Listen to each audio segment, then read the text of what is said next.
F on AP Radio 105.7 and after AP TV.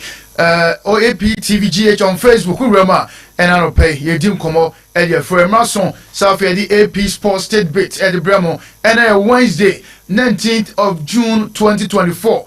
Ya chance Eddie show ne eba ma yebekwa mano na fe Euro 2024 etodwa ewe Germany no ye de ho update aba enwe Germany etimi wini omo game no omo Czech Republic ni nyina no update a ene anope Capo the Supremo transfer yebewram na fe din komo aftermath of the game and afi post match reactions ni nyina no ene anope ye de ba live on AP TV and afi AP Radio 105.7 nemo before that ye be referee na fe din komo kakra e wo fe Ghana Premier League season no abewe de na ekoso coach Prosper Nate Ogum wama extensive version of interview after the season ningina no latest and no pay ye breaki e amount on the show and afi be rem or other sectors Benjamin Azameti were one of Ghana ye sprinters are oberem e ye Paris Olympics e dey na course enra e ye Finland ningina no nkoma e na no pay ye babedi asante kodoko eja players bi kwan enra ye breaki the man on APSPORTS and I don't pay ye be room now for your team and your man for one players are almost so a free kotoko ako and I other stories and I don't pay eba from the local scene and your babuanwa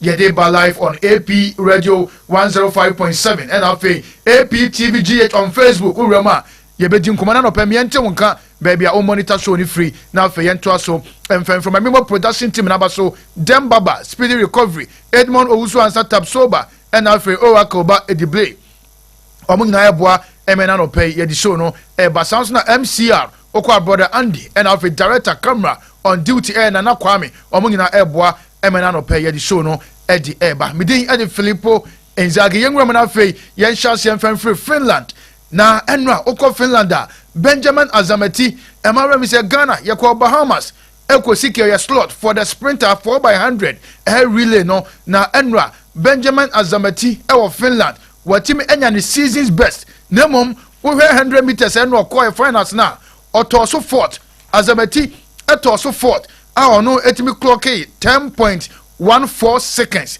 eno a timer Benjamin Azameti Ghana one of our sprinters wanyam ewrem e Paris no enra otu the season's best e Finland yengwem na fe yenkwo eye enra racer Benjamin Azameti koye na any season's best nemom wo di fort e Finland.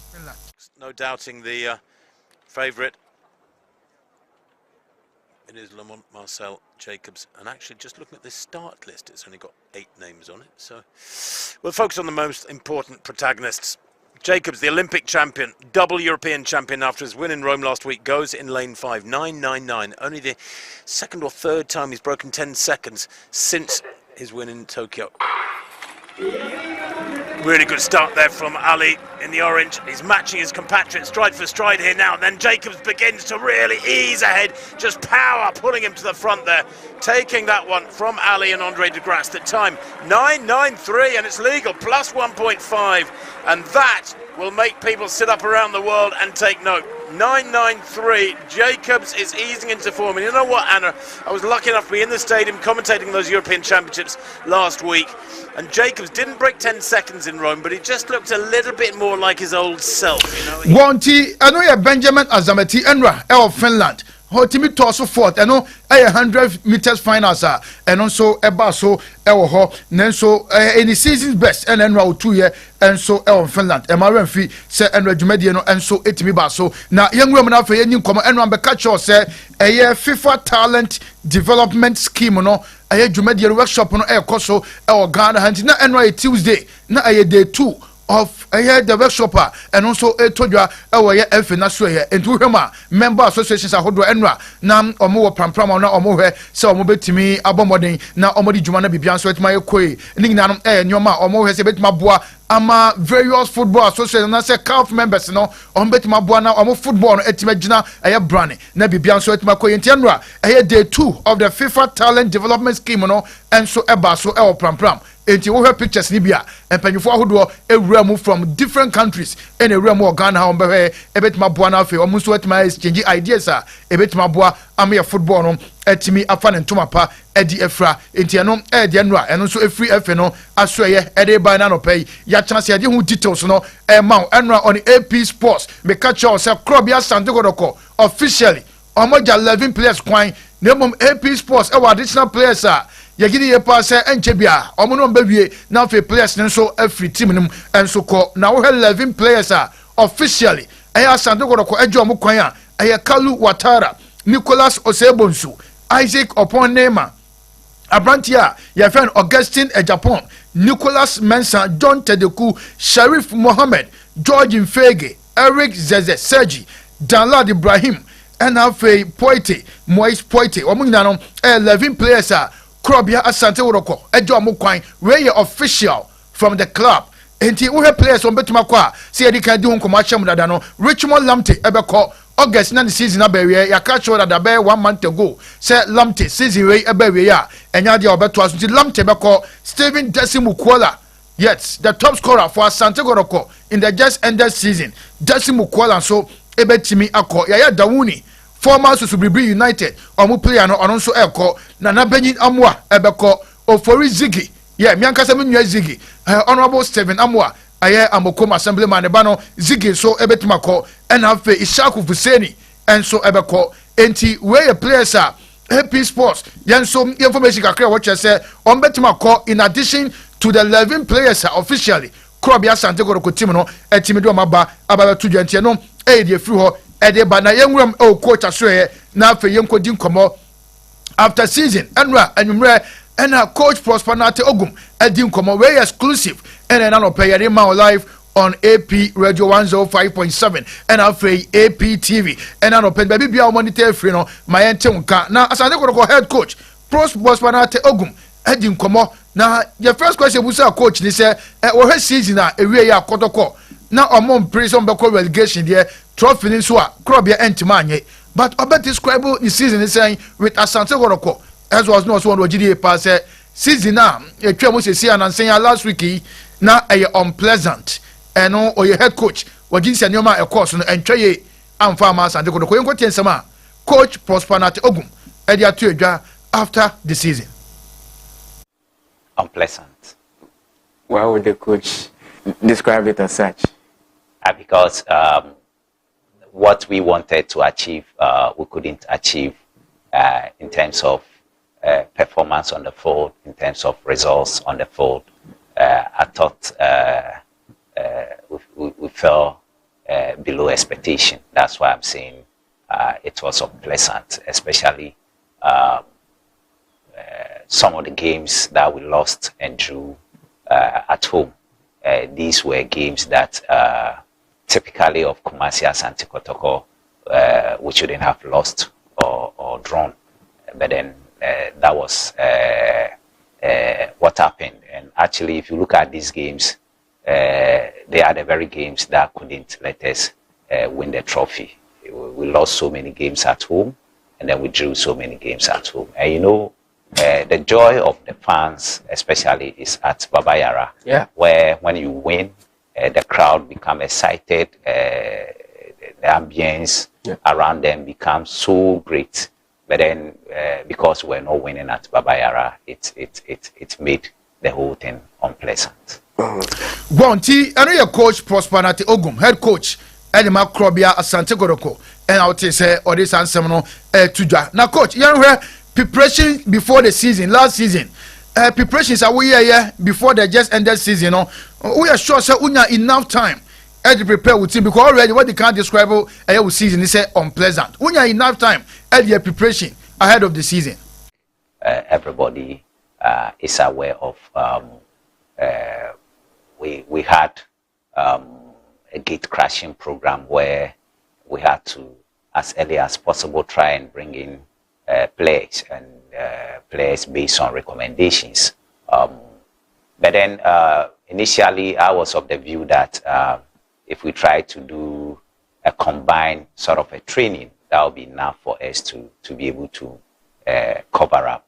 When I say combined training, like combined physical, technical, and tactical training, which we did. But then I think the period was too short for the players to assimilate or accommodate the content of the training. And especially it was so because these players were coming from Division 2 and Division 1 sides, and the training content and the training methods, they were not used to it.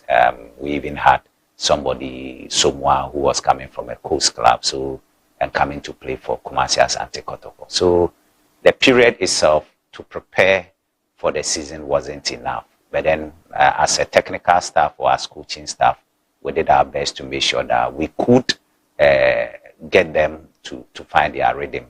And we're also hopeful that the first 5 or 6 matches will be part of our preseason matches. But then because we're not winning at Babayara, it created a sort of anxiety in the players, within the team, and this actually did not augur well for us. I think so. One, Coach Prosperity Ogum and Sama Ori Tuja on preparations before season and was enough time. But now Uncle Person Kono used to be 6 games in the league. The first 6 games, they prepare team as part of their preseason. Now players, adjustments and adaptations, a problem kakra. And today I can be and I could season, and me Uncle said as a head coach on the technical team now for family now I'm also every share free playing body. But coach, you share relationship with Coach James Kwasiapia, were part of the IMC. As a man for few say, Obia were part of the IMC now, also coaching the Sudan national team, now only Ghana, now a Kwamben on Befaso Abuao, and what my year Juma.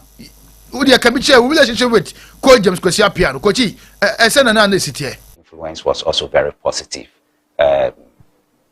Excellent and positive in the sense that we kept communicating amongst ourselves through calls, leaving of audios behind due to time differences. We kept communicating to ourselves. He also watched our games from afar, from wherever he was. He watched our games and gave me feedback as to what to do. So in terms of relationship, it was excellent. And do not forget that my first coming, when I came in, I was always at his end, at his hotel or at his residence before a game and after a game to get a few pep talks as to what to do based on his observations. So he's been a long-standing somebody you looked up to, and superior to me, that we've worked very well. Yeah. And his influence, he understands the game. His level of coaching. He's been to national teams. He's played at the national team. He himself has been a former captain of the club. So he knows the dynamics within the football ecosystem, and especially when you are coaching Kotoko. Yeah. So he gave advices that were spot on for us to succeed.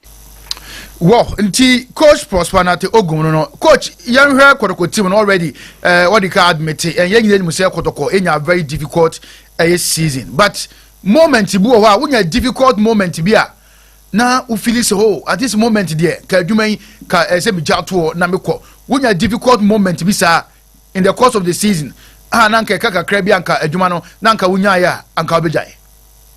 Not at all. I never thought that way. It never even crossed my mind because I knew things were going to turn around, and I knew it was the circumstance around the team at that time that made the environment around the team not to be that friendly and not to be that joyous. So I never thought that way. And I also tried to engage some of the legends, some football people who have seen it all. I try to engage them, or some of them also try to engage me. So their words of advice, their words of wisdom gave me some encouragement. And I will also say that the IMC, the other members of the IMC, Kwesiapia himself, and Nana Uyapenkra, Emmanuel Dasobre, they were all supportive. We were all one. So anytime I turned, I saw that I had some support behind me. And I think that made me to stand strong. Oh, okay. Enti coach no enkoma no wa na mo ya to so na afi dia kana kopiem e wo Capo Sports on YouTube. Uru ma na afi wa ko head extensive version no e ho coach yamra wo signings no so em say enipa do na wo problem kakra e wo signings last season oh yeah wa obe admit and also obe accept say last season signings mo yeah no am wa ko team no for the signings. I think the players who came in, to me, what I expected from them, I couldn't get from them. So I would say,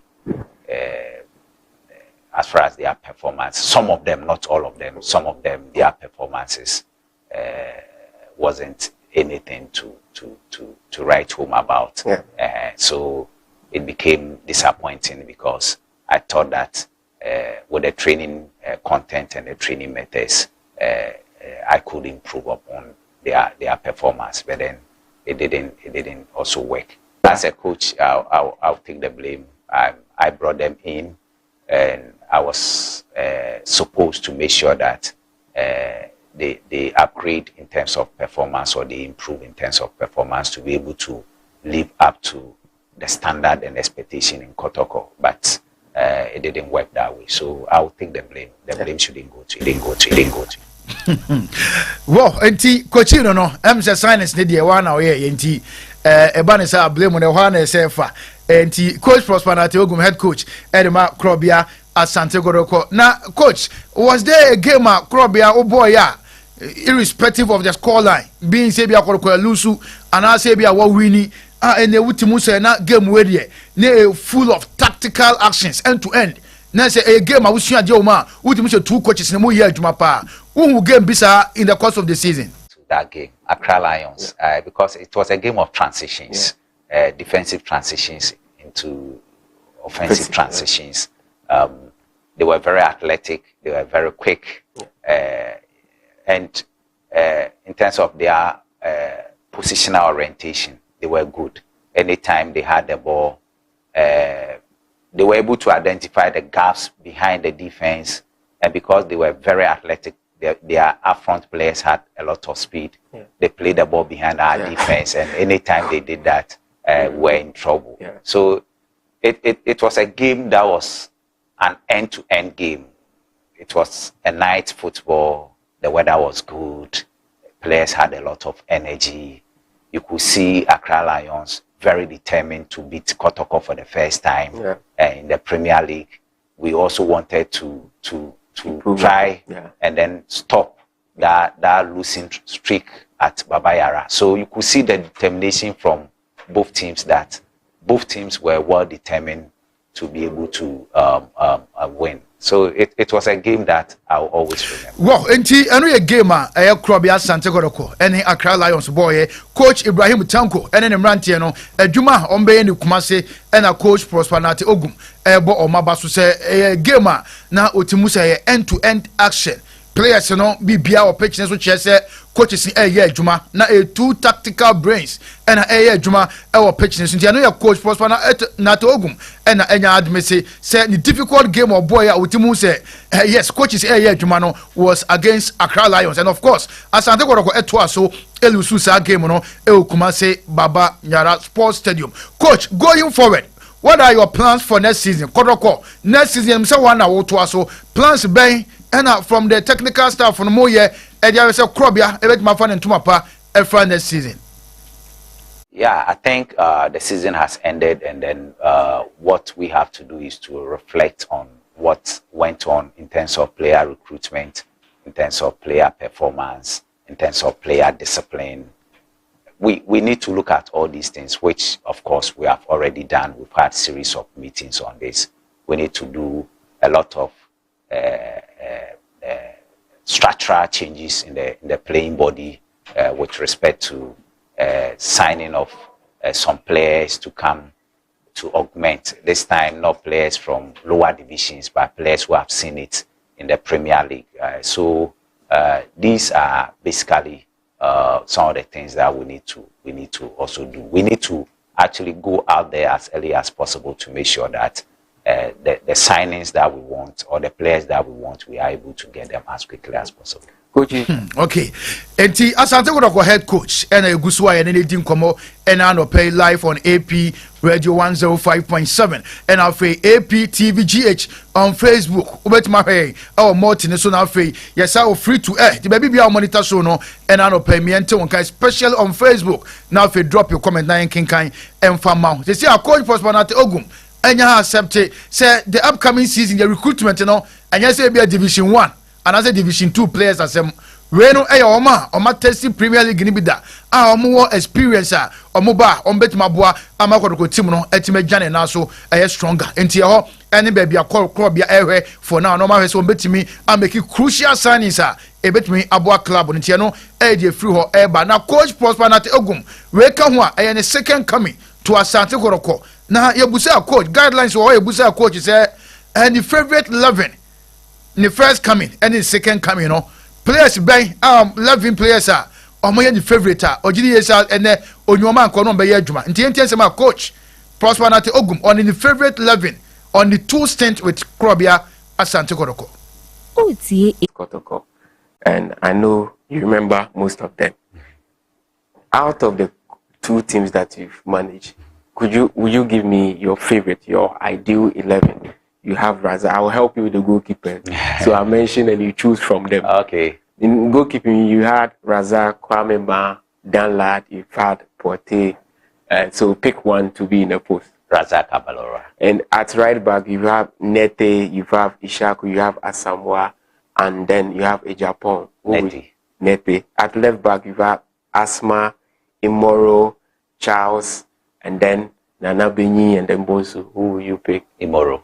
Center back, Ganiu, and then Mubarak played in that role. We've had a couple of which ones are you picking in that role? Mubarak has been there, Ansu has been there, Nuruddin has been there in that position, and I don't know if I should add Blade to that list because he's played there. He's played there. Yeah. I think I'll go for Ganiu, and then I'll go for Justice Blade. Because you like the 4-3-3, the midfield, I'm giving you the options. If Coach Gama, Buadu, Lamte, if Coach Kayeke, if Coach Mudasiru, and your midfield 3. Yeah, I think I'll go for Sharif Mohammed. I'll go for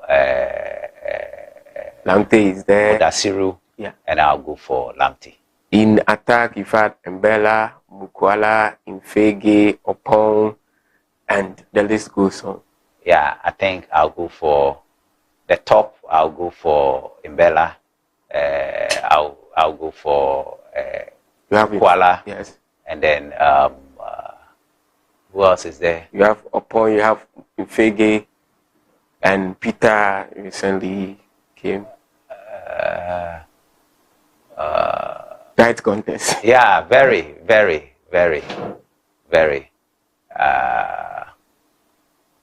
Infege, Isaac, and then. Yeah, I think collectively, if you put the performances together, I'll go for Infege because he did very well in the first season. Wow, enti eno ye coach Prosper Nate Ogum on the 2 stint with Krobia Asante Koroko, the best 11 so far. What me eno my adwuma. Now one interesting thing is these players, most of them, mpanyifo jomo kwa momoko e. Enti obinum sebia na players new contract and they running out no moko. And I say na club ni decision. So I'm beton players, especially Razak Abelora, Mudasiru, Salifu, and Afe Ibrahim Moromo, and a couple of other players. Buho Ganiu, captain. That time no a captain. Next a players winning now. Players coach Nigiri pass the 2 stints with Krobia Asante Kotoko now omoya part of the best 11 so far. Enti eno the free coach Prosper Nate Ogum aso deba. Na enra me beka cho say urem e Switzerland e Niona. Na UEFA Champions League first qualifying group and I say first qualifying stage draw no enya bewie ama team e freno Petrocab FC Moldova na na Yamponsan club no omone Kazakhstan champions from Odabasi and omunya sa draw no bebo sa game na enwram Switzerland na enra yenkwohwe draw no eba Nyon na ye the reaction no so free ho e de bae. 4 teams left, desperately waiting for their draw final result. Who will be their opponent? And we start with FC Ordabazi from Kazakhstan playing the first leg at home. And their opponents, FC Petrokop from Moldova. So, FC Ordabazi from Kazakhstan playing against FC Petrokop from Moldova. Wow, nti ano enra draw and also eba so UEFA Champions League first qualifying round draw no enya ba so nti Petrokop na na wamponsa na CEO wasa ye shareholder e club ni ma omukoye omakwaji first league wo ha omuwuram akobo UEFA Champions League omakwaji Super League wo eno na appropriate team na omukọ UEFA Champions League eno so enra draw no eba so e wo Nyon Switzerland nti draw no na yenya Eddie Amadada no na Nyakopon ya adoma Sunday University of Ghana Sports Stadium the MTN FA Cup final no baso den so atreman bobo for akwata no na Rita Boateng in cancer center referee no na mpanyifo de sa game we ahye ninsa line 1 call Eddie Ama Alex Farizua Chakule na afi line 2 no Patricia Tra fourth referee call Eddie Ama Juliet Apia na afi match commissioner call Eddie Ama Esquire na Odofoli Norte we any match officials na wopon ya adoma Sunday MTN FA Cup final game todwa University of Ghana Sports Stadium no omo akwhwe amabibia nso etimi ayekama emaramfi sesa game no 6 p.m. ene betodwa under floodlight na MTN FA Cup final no enso ebetimi atodwa ho entie no dey free ho enso edeba na the Black Queens of Ghana any Japan women's national team no international friendly game ewo Kanazawa Go Kari Stadium Japan. Sa game no baso on the 13th of July 2024 next month. And sa game no baso nti Black Queens eguso homboaboa. Sa international friendly game omoni Japan national women's national team no bebo no bibia so betima kama ama the Black Queens of Ghana nti no dey free ho ba na enra ya be amputee story bi mam amputee from day one. Omuremu Egypt ekobo amputee AFCON no ya do amochi up to now ama enra and sama efiri omaso ya ba no ya be catch us sports minister say nei omumfa sika bi omukwaje ni nchen bia omeya account emfama sports ministry no esanse amputee team no ya ban ne dia enye individual bi anase bi a private bi a club bi anase national team ya ban ne dia enso bi chew ska also otimi diska no eba ya account sports ministry na so ye na untimi first can mu boto ema no abekacho APSPORTS so say boys ni say scan o matche scan say no mesi ko no anibre ya aba na no pay development free amputee national team no aso ye ba ene say omukọ AFCON Egypt no omu jerseys na show ma Black Star ye jersey no omu ko ball AFCON no omukọ to jersey no Kantamanto o ma ne ko to ye enti eno update free amputee national team aso yede ba me sure say we are ye ba ye be wuram na ye di nkomo ho na afei abedwafo awuram na omodi sa asem no ho nkomo amputee national team no say omukọ AFCON Egypt no omukọ to omu national team no jersey no ye Kantamanto enti say sports minister na say want man provide jersey amfa ma national team no na so makwa agba na say adoye bi adododie bi ekoso a eni kwan say moha boys ni sa enti ewie ye ba ye be di ho nkomo na afei Yahu say nyoma enso ebesi akọ enti o join Facebook eno APTVGH na fe ye din komo ena no pay e de free ho wuram ye Capo Sports on YouTube ye the extensive version na egu ho na fe wugna botre wo transia wanya botre hwem na watima monitor show no se de sikoye ho nti ba o subscribe e de mai na fe wa like page no enso kama e de aka ho Capo Sports KAPO Sports on YouTube Rama Bibia and so the dema obetimi enya access to the extensive version of the news no na fe bibia so etma kama e de amount nana owusu achiu brempon Elijah and so message aba Facebook say good morning couple watching you live from Sunyani keep the fire burning eno naba owusu and so dia odeba ene anopay eno no aprigu chakapama or say good morning couple the Supremo I'm watching you live at Sabu Zongo great work eno aprigu dia odeba ene anopay eno no good morning APSPORTS please wish my sister Mabel Frimpong of Bibiani a happy birthday for me. Lord, I pray for long life, good health, prosperity, wisdom, and more money. Happy birthday, sister. Enjoy your day with more blessing. Ricky Boss, message ya Odiabanti Ricky.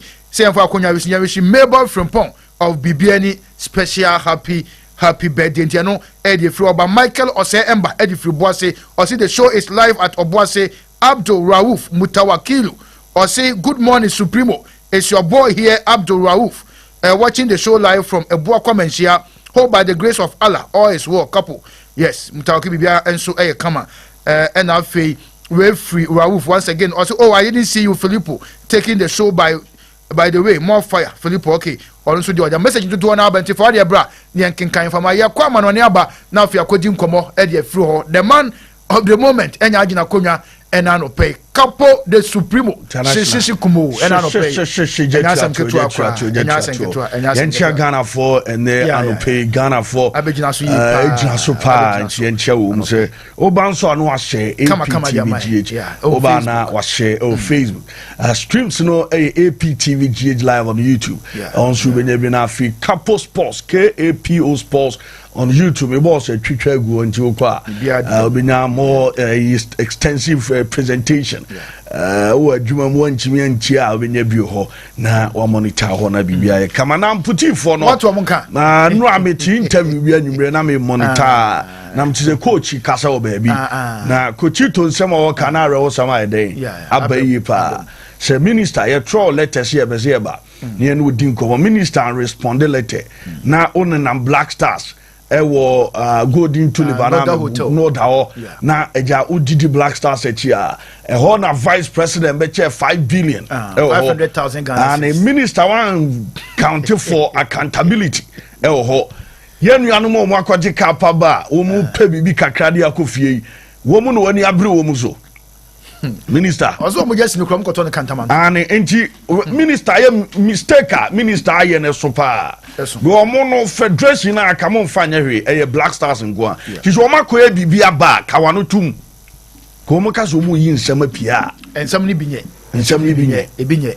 minister say ene amputifo e ka so mo de nsama ba bonten because national team be na Capo oko tournament okoto just wo kantamanto uti bi na national team be ti minister keka wonsam ye na wa wo to na asitu le o pa na asitu pa minister ye nuama yi na nuama nye kamanjure mama nkwa mo na nimra Messi aye interview bi na ye need the command to pay Messi akokasa Messi almighty Messi akọ interview onzo Messi ntankasa ba nra akoyi bi ego ti we dey no ba na Afri Ghana from the eba and Ronaldo so any Portuguese form ka kete komuluzu game no bi akwamoro ne abara Afri ya the latest na be no Philipo and awoten in local news so de wonsam no aba na ya start to Messi interview and akoya ye na Leo Messi the atuda say football no wa achieve bi biawie e game no na dem amana ni age and so on down wa and enuama waje a waje Copa America wa rem over the World Cup wa win Europa Champions League and after the Ballon d'Or dodo a wono Messi atimi age a eno ama Messi na ni gie pa eno ayen sama Leo Messi etu dwana Messi and somebody to dwana was it the biano ade a ohwe animo ese obewini a game match bi obebo biano win for no Messi and after dia bia oye bia no onwesem obelusu na mum no ono Messi ebetime wini eno Leo Messi nsama wotem atutwa na Leo Messi ewo ensema no ekoso no wasam adutudasem wano even se training koso wano on person obelusu se training ye bomb in a 5 aside and a 7 wano no debut person team wo no enso wini abra training eno koso ni Leo Messi summer won fe atudwa Inter Miami decision na wode ko America a sporting decision and a family decision wasem said ya be an family no enso anybody omo ka say US wo mo epeso mo call team enkra no ene maame no and influence dollar Messi at the Inter Miami and team a family reason and a sporting reason and some account no Messi Johnny Inter Miami Bobokuno na Messi who said in your Messi tia was say football different our America football different nemom ono ne go constant ne dia and say bono baby obo bono and said anya country footballing kasa dia Europe and MLS ne city far and just emuwa nemo duoka and say ne go no constant ne dia and some obekoso awini ne matches bi obepo ade ama Inter Miami and no Leo Messi and somebody to the Messi free Europe no how kakra Messi sam no Messi akano kra Messi so free Europe what did any actual America MLS no atesam hetene kakra nemo di ono eka and some ono ebekoso na ne bono so etimi akona nim na afi wa bo na nnuama ye kama adem ama no Leo Messi and no de Messi di tudwa Messi unyini se se mfia ne kona nim na Messi eze enter over retire Messi say age number was him said and o feeling better now na o say age number said a man from aka no ono de o say obebo and the born no enso akona nim adu age ono age say born obowi a obeja born no so ato eno Leo Messi and somebody atudwa na national team no say San and Yamaziti was so enjoy our national team no was him also academic krabi our Argentina enti ogusom our enjoy a movement bi obenya Argentina obebibi do obenya movement bi a time bia so say aka our Argentina and national team no obebibi kakra na ono so dey support no dey aboa na Argentina football and so anya ntoma pefra eno Leo Messi sama what them to do Copa America no emubede this year Copa America because tournament na personal we did this players no omoba no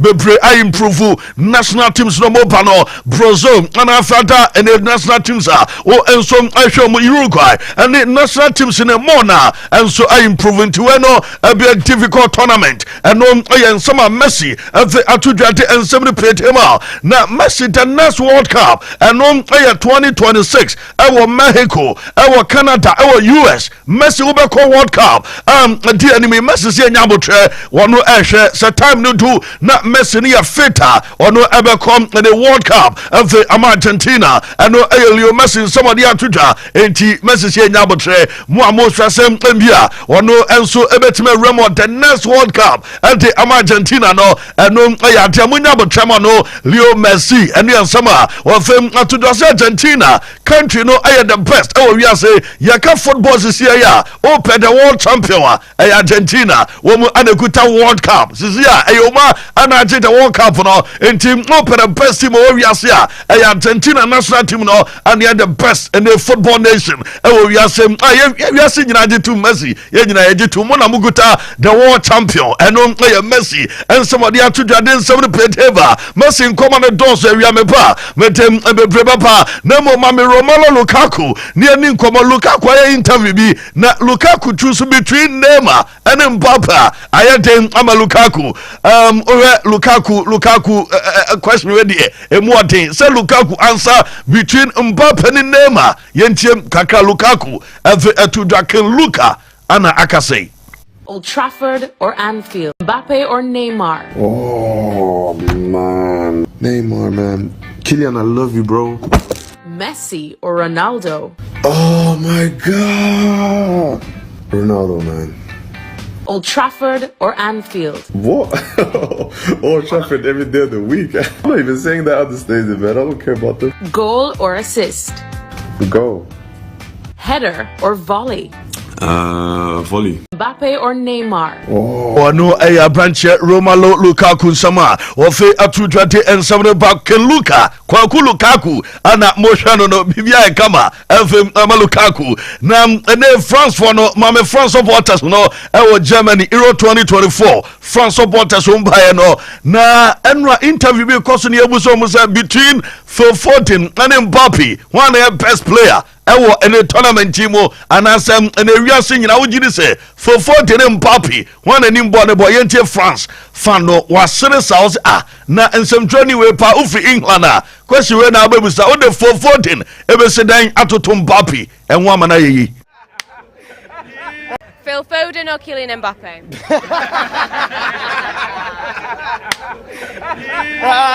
No, I don't need to say anything. Phil Foden or Kylian Mbappe? Sans review, man sans review na me for No, I don't need to. Phil Foden or Kylian Mbappe?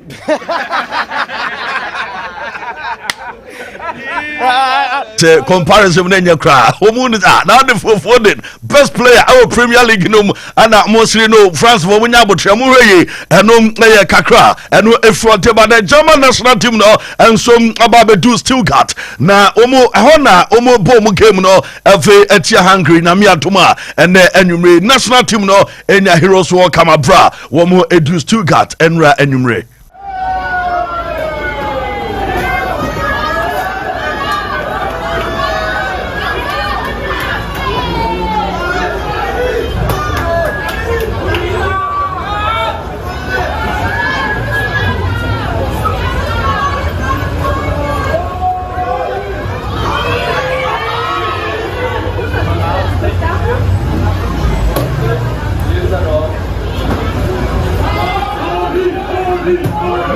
Tony Cruz and Afri boys no Bromo Arafe ewo the team hotel and ya dem and some of the Argentina fans no and after some Messi in the team no we training our moko team hotel no na almost train legend Messi the GOAT ewo team hotel fans kakra echo Edemalio Messi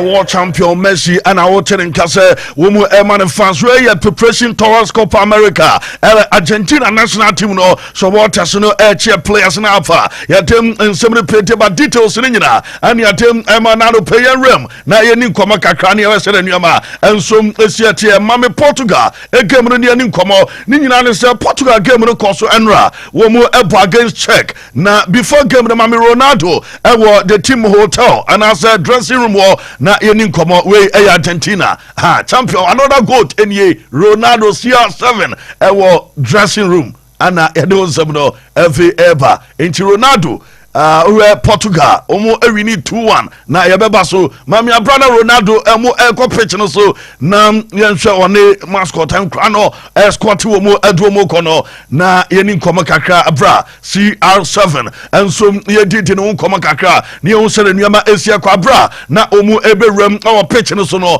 na ye sere nuama esi kwade nkra no Ronaldo ne nkra de onfa omo ni agro nti onya time efem ama nkra na sana enuama so kama eno die forma de bedin 70p enso de ema na de woman say uhwe say enuama sitia game no ekoso ama team no ewini 2-1 eno die forma de ba na goals ne de emse adventure chico consesau ehye goal eno ne last goal no eno about 90+2 no more first goal no Robin Ranak wono ana ball on goal ema Argentina enso take lead no na eno Bruno ana peja ball no ana Robin Ranak ade ball no to net FM Argentina say on goal and sana Chico Consesau ebo goal FM Portugal na yenhwe say the celebration no esim ekoye ewo Porto Kromo abra na oyesere nuama esi etia France no na omu say Portugal game no win no na the name 90+2 goal no eba no reaction ewo Portugal Porto eni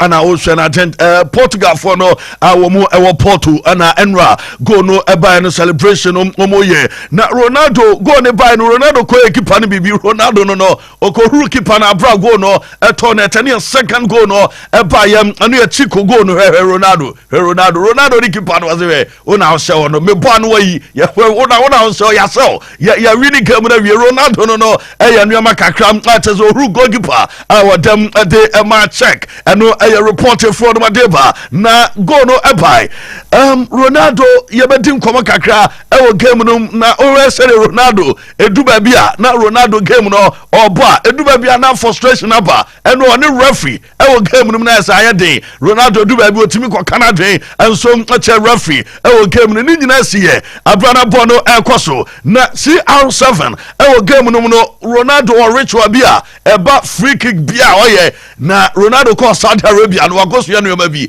Ronaldo ewo sa ade we ya de bia oye debi obo free kick before say Ronaldo ebe take kick no brawachi na ye hwe obiabia na no eno na lip readers no o ma read Ronaldo ano na won sa asema wonka eye Saudi Arabia o mo language no wo mu award be similar eno eye ade Ronaldo debi a obo free kick na be similar eno eye a Ronaldo eka waka na wapeja kick no na bowe Ronaldo bo eka ketekete enka bo no toneti Ronaldo enso eko Saudi Arabia wanya nnuama foforo wanya rich afoforo eno oye odu Saudi Arabia no woye bebre eno eye reporter eno eba Cristiano Ronaldo na so ya de ensem no petema na Ronaldo enra yamma Peter Duri abaso ni nyina no say after service to ne bo na wi here no Ronaldo ni age and then we say Ronaldo na juma ye esitia ye ntie Peter Duri ma Ronaldo ye heavy enra and they won it eventually.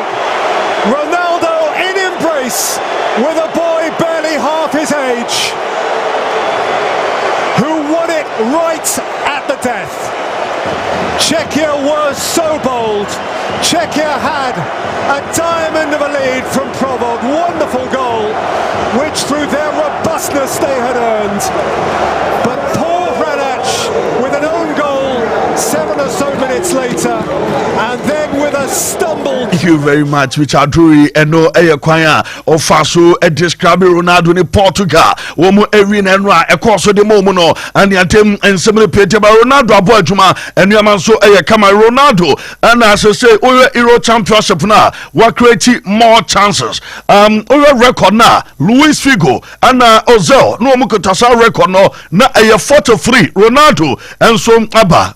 Wababe tusa record no say any player our creating more chances ewo Euro Championship 43 and a CR7 aye Ronaldo no it's a open player when you more victories internationally 127 wins and when you are Portugal and on CR7 Ronaldo and some did to that Diego Dalot and some other to that say womu a game e ko kama nemo expect bi o so mo improve na nyame adoma the next game no and you are kama dema Portugal and some of the atuda ya dem and some the Peteba Ronaldo no boy to myself say 13 wins and Ronaldo enya Euro competition enti ure Euros na 13 wins and a CR7 and so near the most the competition I had and 70 table no over table na say Turkey the 3 points Portugal 3 points next game no Turkey and Portugal and them Boniti Ronaldo and other gola no ebesiam in the next game will be 3 points and some we do and over Portugal one deputy prime minister your friend Luis Montenegro what they are to do same Ronaldo and at Portugal team no over win Euros no was see the best team and the Euro 2024 and Luis Montenegro nyabo mo bra pansa na we no grabber no mo so no de wa hu ni sa won say Euros no team in front of Portugal and the best team and the prime minister deputy of Portugal and they to Ronaldo down for speed and no speed about stadium wall about Ronaldo achi obai now Ronaldo best friend I have friend say speed or a YouTuber or some I a fan of Ronaldo na go on buy and hear reaction speed go on buy and ye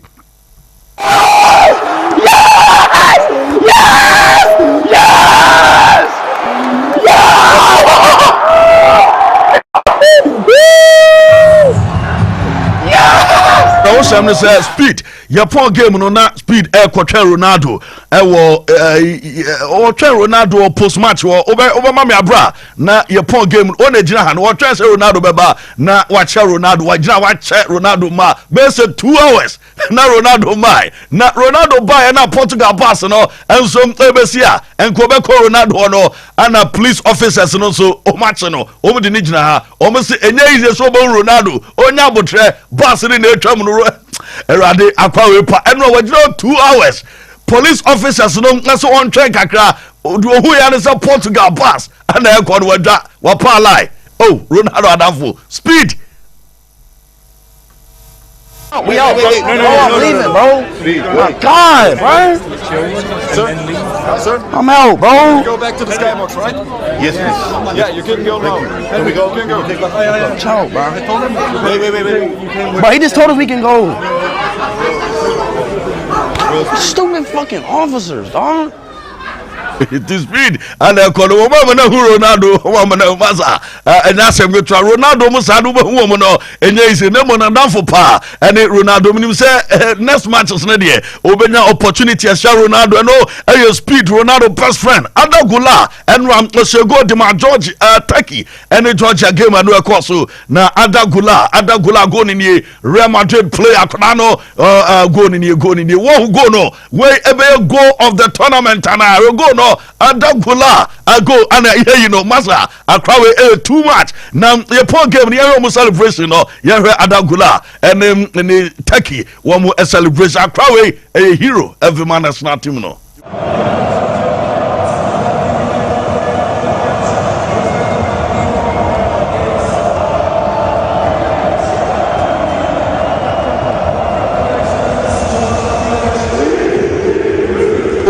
Adagula go no share na enra na commentator we stadium ono efi Turkey ono eba commentator no Adagula asego ne reaction na enya asame to akra tumi say na no odin yentie nua commentator no go no eba ye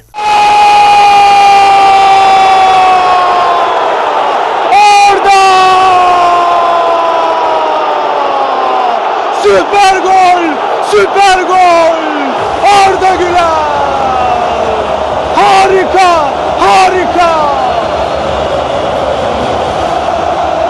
Philipo. Beste man! Arda Güler beste man! Gideriz beste man Arda Güler.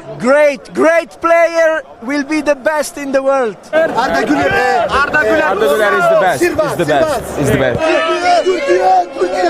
Arda Güler, vamos! Arda Güler is the best player in the world. Arda Güler is the best player no the Turkish fans no and we do to genre our Dortmund stadium nearly key and Old Trafford the PMO our Dortmund so toy before the game stadium no signal tuna Dortmund monya bibi kakra and so fountainra and no and so elikani roof no ana yate won sempi FM epa and no kakra if one mate benchanra and no nuama kakra no so pie ya yate ensem plate ba no reporter bentina me atoma wiepa ye be say ye bedin komo bebre and so the afa enra gama and no ekoso na afion se nuama and so si ekoye ncha no later say ba na enra branch no kakra to dwa and no Adagula after say came no ebewia o the man of the match no or ensem etudwa Adagula Topta vursaydı belki daha doğru çıkarabilirdi. Önde de bir oyuncu vardı ama müthiş oynadı. Aslında 2 tane buradan.